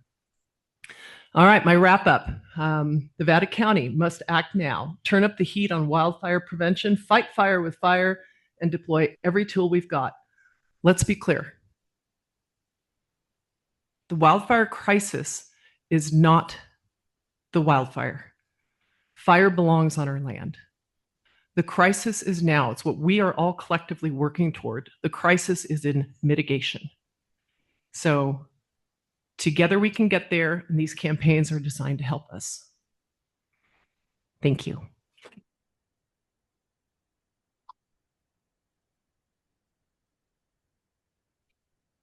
That was awesome. Thanks, Casey. And again, if you have any feedback, we welcome your feedback through our website, the contact form. We will respond to it at some point. Joanne Fights Kaufman.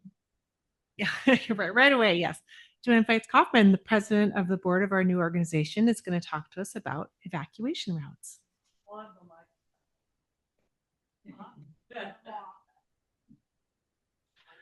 I usually don't say this, but man, that's a hard act to follow. I am part of the campaign delivery. So Casey comes up with these great things. We give her input on it. And then she says, write something, Joanne. Okay. So I'm going to talk about evacuations, and I'm going to talk about, are you ready? And if you don't know me, although I think a lot of you do, I have over 30 years of experience on wildfires and prescribed burns. I ran a special fire behavior assessment team, and I've had 3 near misses on wildfires, which means you don't lose your life, but it was a close call. 3 of those were on roads. So the slogan here is survive while you drive, because the reality is we all want to get out early. With all my fire knowledge, I'm totally getting out as early as I can, but we don't always have that head start or that warning ahead of time. Or you live in a crowded area and you're stuck in traffic. So what do you want to have next to you when you're stuck in traffic? I think I might need your help to shoot a video. This is from a crown fire in Missoula, Montana. What do you think the wind speed was that day? 3 miles per hour. It accelerated up a little drainage. How many of you live near that? Yep. Lots of fuel. How about this? Would you like to be next to this? This is from the east side of the Plumas National Forest, also during a wildfire, antelope fire. There was crown fires in other parts of the area. This one had been thinned and burned. Very easy. This was not one of my near misses, but it was near there. So when you're thinking about, hey, what do I need to do out there to make it safe? A rule of thumb is that the flames during wildfire conditions are going to be at least 2 to 3 times the height of the vegetation. So if I'm a little tree right here, the flames are going to be 2 to 3 times the height of me. So cut me next to the road. You don't want me there.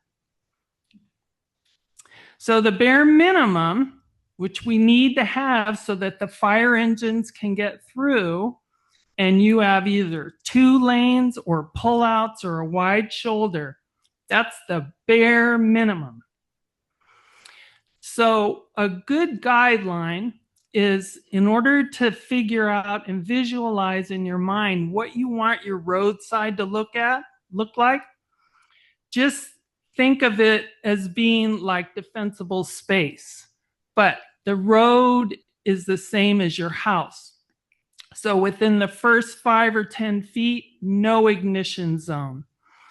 Going out to 30 feet, sparse vegetation, things under 4 inches in height if it's grass. Going farther out, and you may say, well, I don't have all the right of way, etc. We need to start getting there. We may not be perfect. And there's science behind this. It's called the safe separation distance, and it's based upon a study of firefighter fatalities and serious injuries. And the Missoula Fire Lab did this, and they went back and they looked at these tragic situations, and they measured and they reconstructed the distance and the height of the vegetation from there. So this is the same type of science that us firefighters use on wildfires to have a safety zone. And the basic rule of thumb, if there's no wind and it's flat, is that you have to have an area at least 4 times the height of the tree or shrub, minimum. That's minimum. So if it's windy, you have to go farther. So think of yourself and this area on Lake Tahoe. Do they have a safe separation distance? Nope. What's going to happen if there's a rain of embers there? It's going to be dangerously hot, and they're stuck in traffic. Am I trying to scare you? I'm trying to be realistic, because I've driven through a tunnel of fire. These guys have probably driven through worse than I have. It's not something you want to experience. So what does it look like? Definitely not tall grass and Scotch broom. This is better. It's pretty clear right next to the road, the weed-eated grasses, but it's still too close. So that's better. If you just get that much, that's better.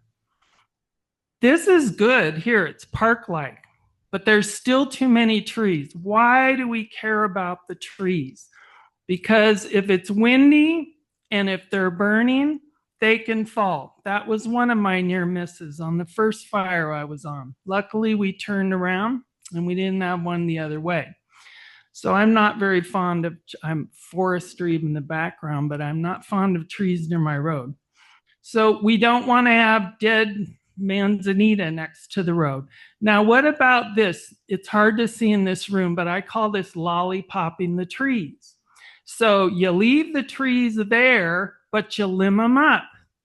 That's better, but the trees are still there. So there's still going to be fire going through the crowns. So that's not enough. This is ideal. You have grazing animals next to a field. You laugh. Goat herds are awesome. This is seriously what we want our roadsides to look at. If you have a couple of trees, great. So this is my key message today. This is also about motivation. This is also about burnover studies and fatality studies on the campfire and elsewhere. The most dangerous places are at major intersections. And the reason why is that's where we get bottlenecks and people are there. And in the campfire, when they went back and they looked at the burnovers, meaning people couldn't get out and the fire's burning over them, but they luckily survived. Sometimes they had some bad injuries. That was where there was vegetation within 9 feet or less of the road. So another thing about intersections that I love is I have my work parties there. And even if I only get 5 of us, I block the road as they're leaving and say, hey, did you know you're in a Firewise community? And I try to guilt them. So it's an important place to be safe. It's also a good place to trap people. One other thing is we're getting into that time of year, and later this week it's going to start being very hot and dry. This is when you don't want to use blades later in the day. You don't want to use them in dry grass. And even a metal rake on pavement and rocks can cause a spark. So you need to be prepared. You need to either have water or fire extinguisher and be very careful with what you're doing. That's it.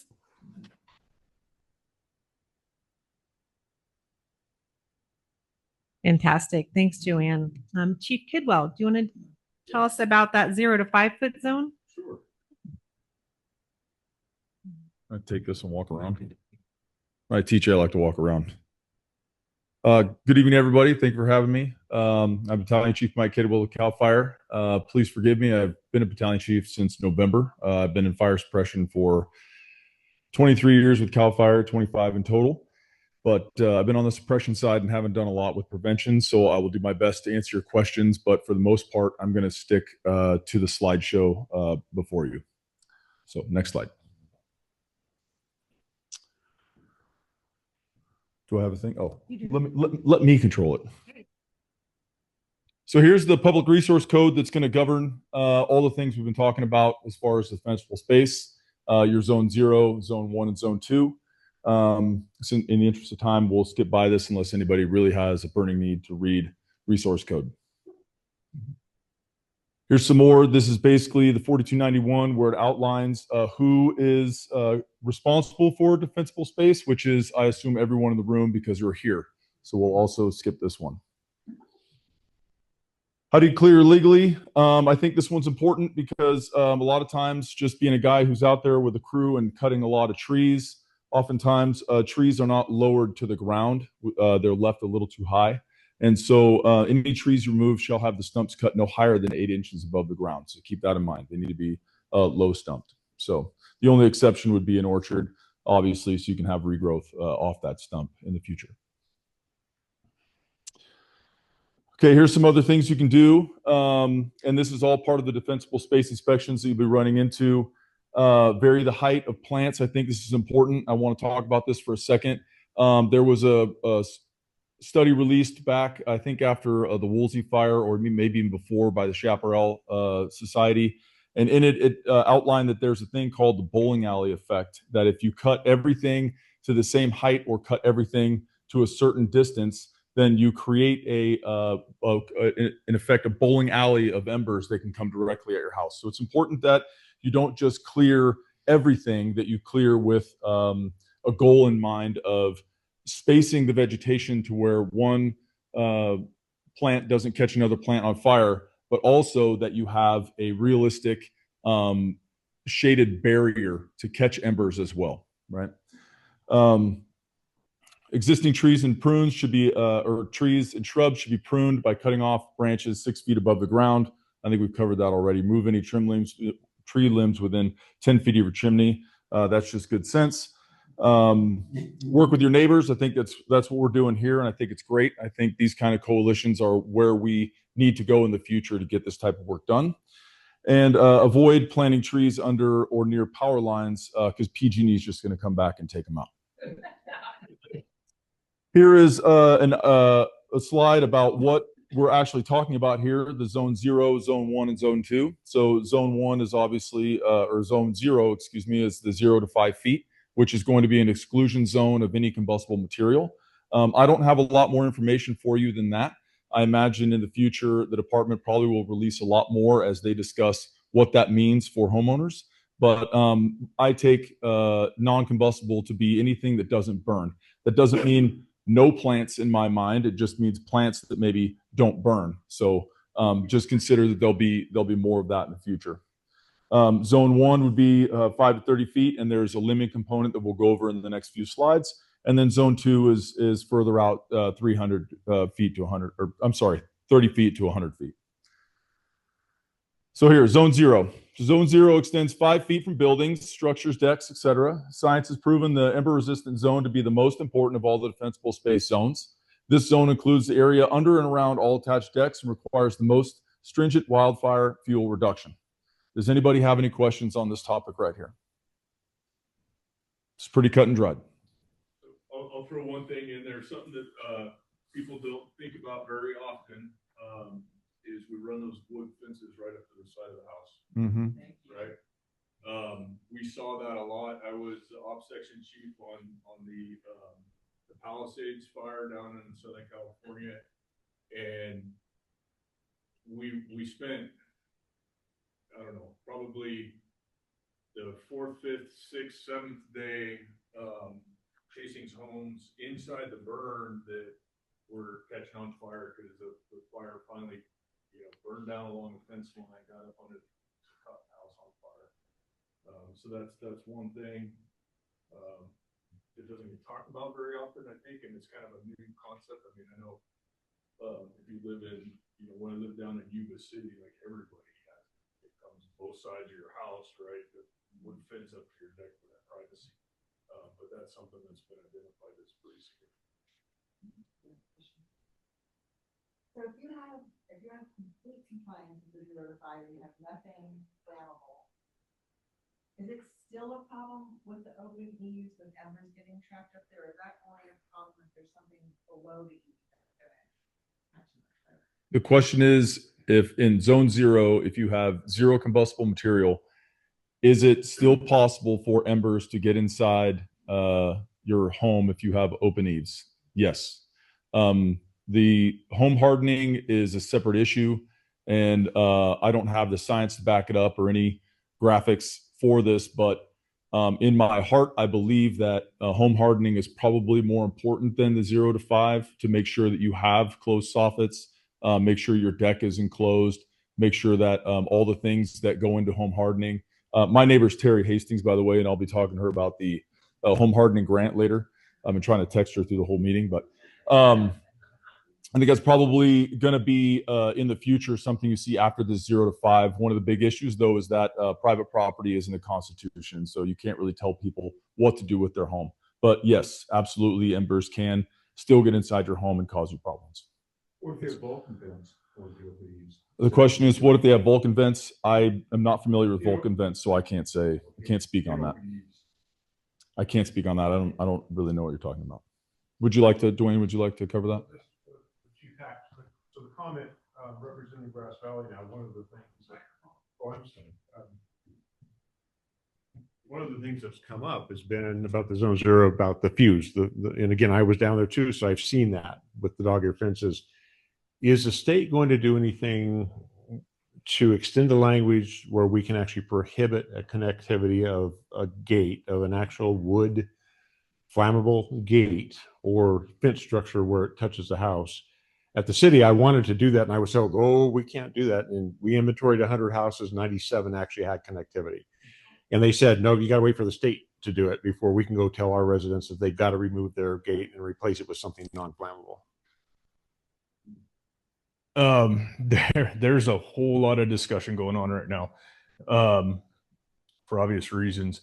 I don't know specifically, what they're discussing and looking at. I know that probably the first thing you're going to see is in permitting and building code.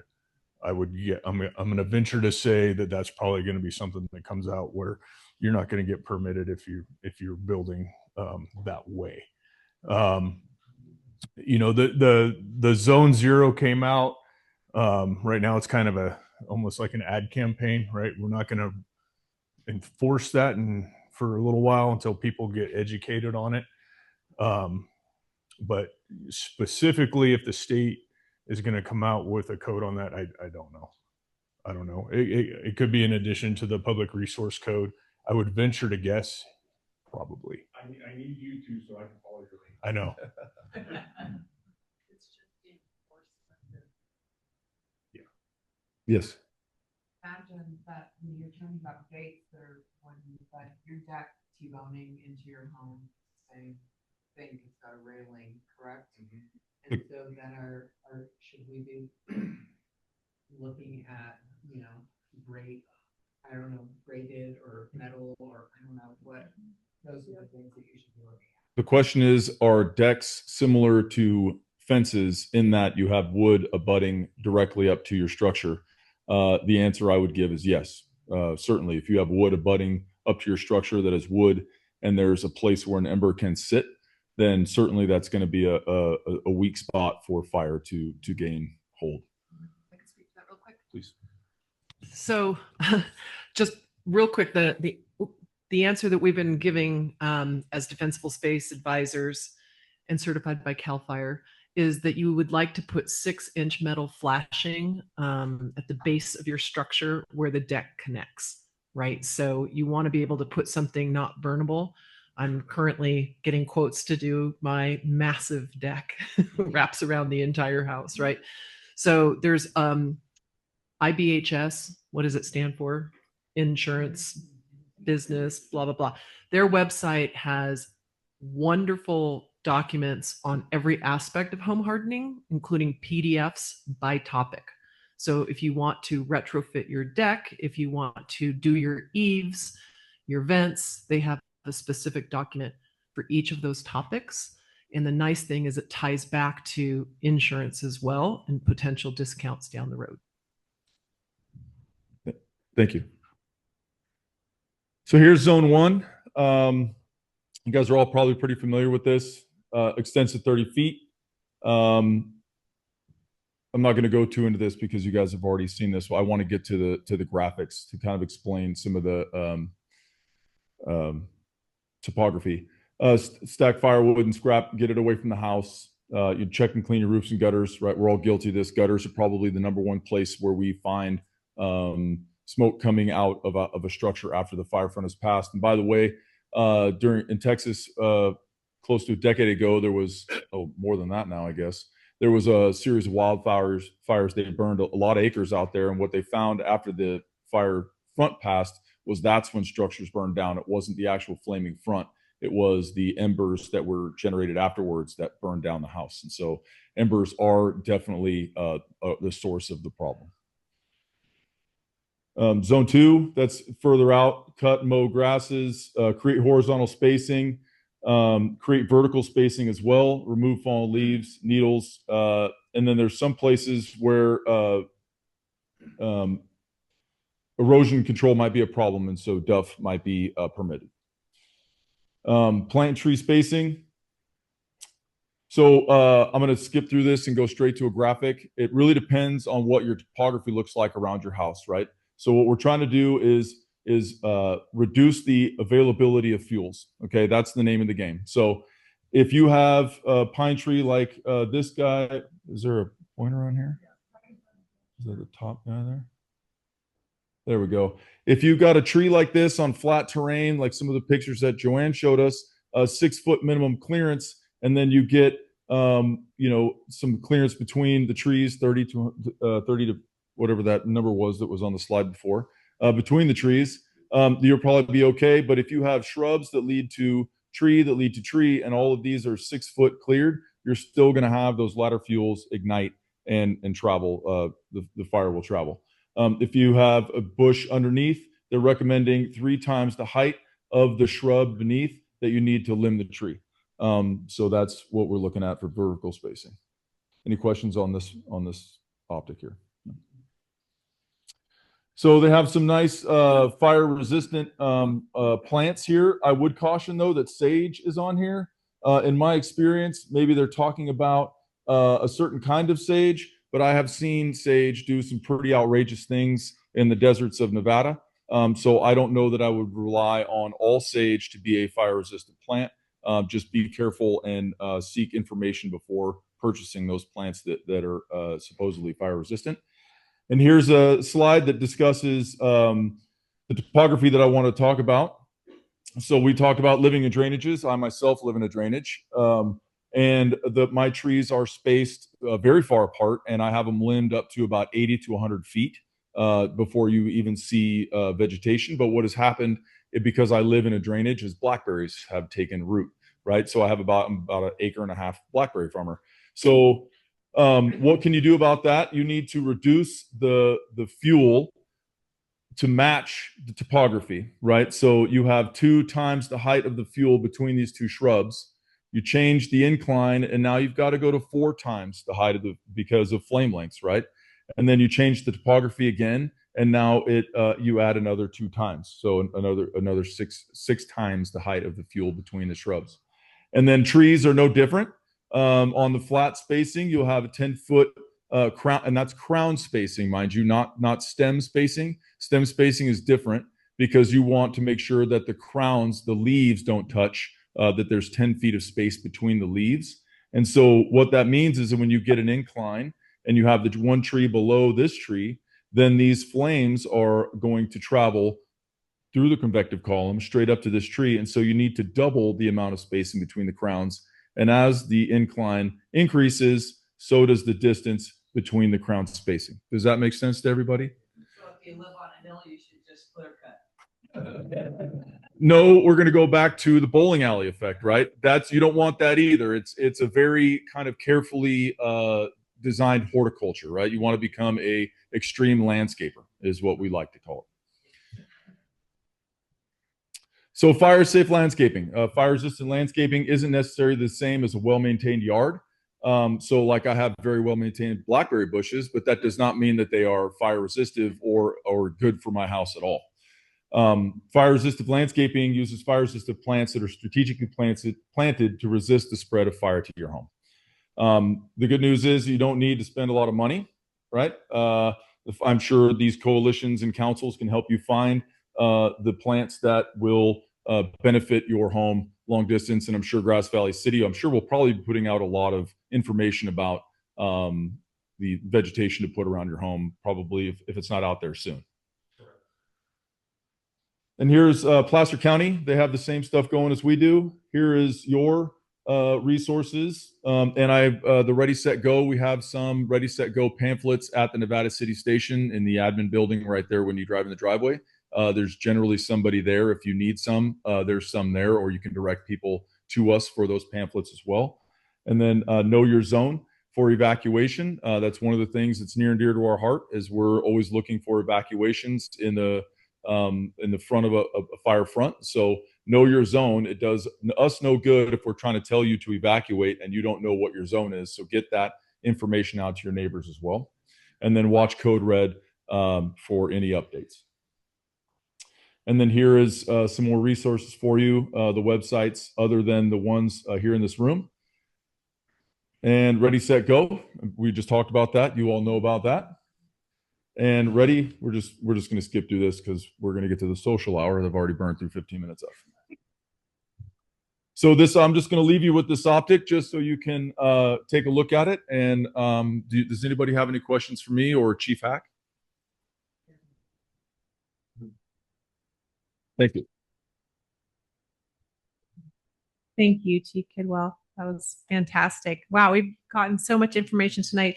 I want to invite Casey up here just to wrap it all up and relate it back to that campaign that we shared with you. Awesome. And we can go lights on. I forgot the most important thing. Our campaign this season is Spring into Action. And I wore my spring dress because I can't grow anything. I have a black thumb. This is as close as I get to it. So thank you for that. But realistically, I wanted to just tie that back. So this is what we're trying to do. If we say spring into action and we want you focusing on your roads, if you have shared roads, it's a shared responsibility. So earlier, some of the smaller Firewise communities were talking about, working with their fellow Firewise communities. Fire knows no boundaries. If it's a shared road, it's a shared responsibility. So keep that in mind. Zone 0 was the other document that you can get off the website. This is fire science based. And to answer your question again, it is about 80 to 90% of homes burned by embers. And don't forget, fires create their own weather. So they're whirlwinding up to your house. And I know a number of you have had Vulcan vents. They are a state-of-the-art vent that closes once they sense the heat and the wildfire. Very expensive and one-time use, but for some who can't afford it, it's a great investment. The last thing I wanted to say is those of us who live in the state responsibility area and not in one of the 3 Nevada County cities or towns of Truckee, Grass Valley, and Nevada City, we don't have a Duane.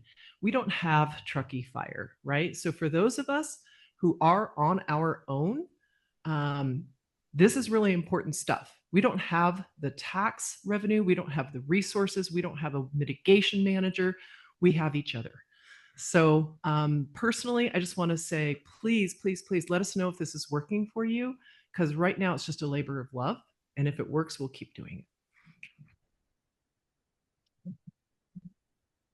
Thanks, Casey. So we have just a few minutes left, and I want to give you time to socialize and talk to any of our agency partners. So maybe if we could take, oh, Dwayne has an announcement. I just wanted to say that City of Grass Valley is communicating right now with Casey about trying to partner with her for help putting this together. Then I want to thank the coalition for very quickly, a couple weeks ago, on just a few days' notice, you arranged for Joanne met with us, and I say us, Tom Ivy, one of my city council members, and then Evan McClendon, who is the OES director for the city lives in Grass Valley. Joanne came and became one of our mentors on starting 2 new firelight communities, kind of blocked them from the process because we had people already stepping forward. And that was one of the 3 priorities that Grass Valley gave me when I was hired, was also building new firelight communities, which is right up the alley of what you guys are all doing here. So we're hoping to start growing that. I just wanted to thank you guys, since I didn't mention that earlier, for the time you already given me, and I look forward to working with you more so. Thank you. So I think we have time for one success story and one challenge. Does anyone have a success story that they want to share? Yes, could you? Actually, I need to. Good evening, Sandy Jacobson with the Piccoli Peeps Firewise community. Was it Chuck? Did I pick your card up off the back table?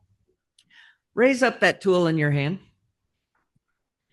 So this is a success story.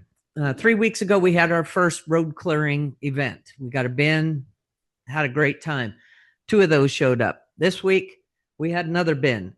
10 of those things showed up. They are the quickest, easiest way to get your Scotch broom, your Manzanita, and anybody to work a chainsaw. They are amazing. Amazon, if you have, like me, a DeWalt tool set, I can buy one that fits my DeWalt battery set. If you have Makita, if you have Old Milwaukee, or that's the beer. Okay. Somebody told me about throwing a joke in there. Anyway, I just wanted to say we got so much more done this week. Actually, I got a call that the bin is overfilled and I got to go empty some out tonight. But anyway, just wanted to point that out for you that you might want to go. It is a little mini chainsaw. Push the button here on the thumb. That's all it is. Battery detaches here. You charge it up just like you would any other battery operated tool. And you can do it that way too.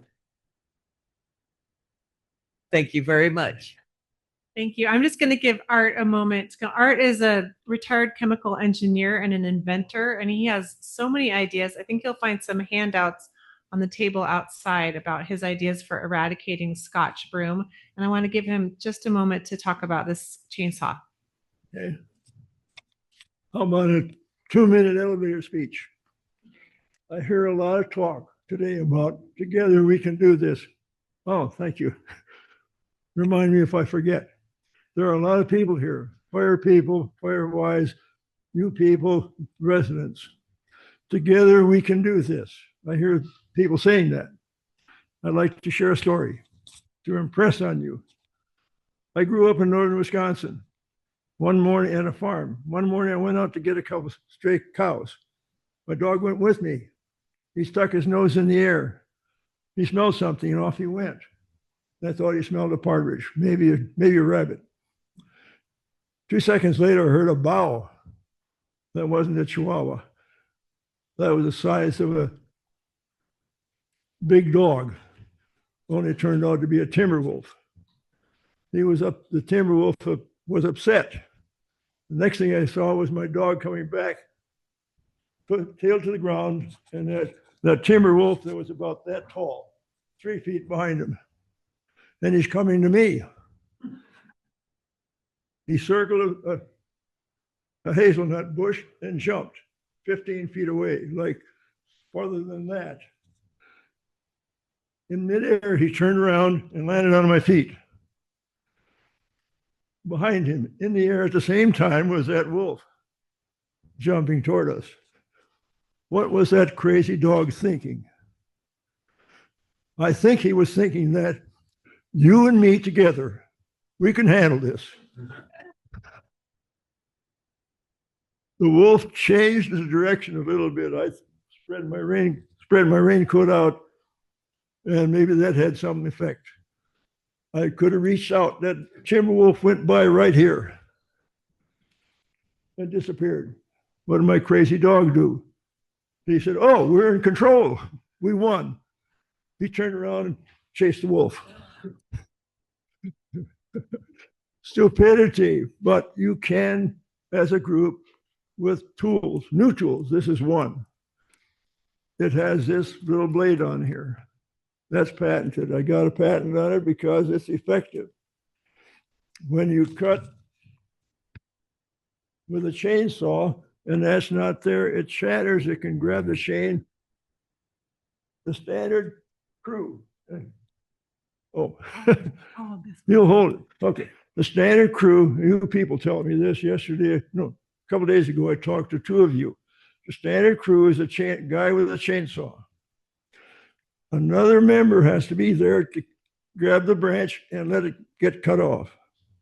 That means it takes about 4 seconds to cut a branch. That's a long time. How long is a second? People don't know. 1,000, 0, 1,001, 1,000. A second is that long. During that time, with this saw and this stop, because all you have to do is touch the branch, the chain grabs it, and it's gone. You can make 5 cuts a second of branches with this, but you have to think differently. You have to say, well, I'll turn this on. It happens that fast. With the standard crew now, it takes 4 seconds about per branch. This is 30 times as effective. Okay, together with new tools, we can do a lot together. I'm offering my time and even some money, time in my workshop to supply that so you people can really get out there and work. Okay? All right. Art will be around afterwards. You're welcome to talk with him. I just wanted to give us one chance to, does anyone have a challenge they want to brainstorm to wrap up the meeting? No challenges? Great. Okay. Well, thank you all for coming. Thanks to the people on Zoom for showing up. We appreciate all of you. You're welcome to talk to any of our partners or Art. But we do need to get this room put back in the same order that we found it in, with 7 tables. So if you want help with that, stay in the room. Otherwise, I invite you to go into the foyer and chat out there. Thank you.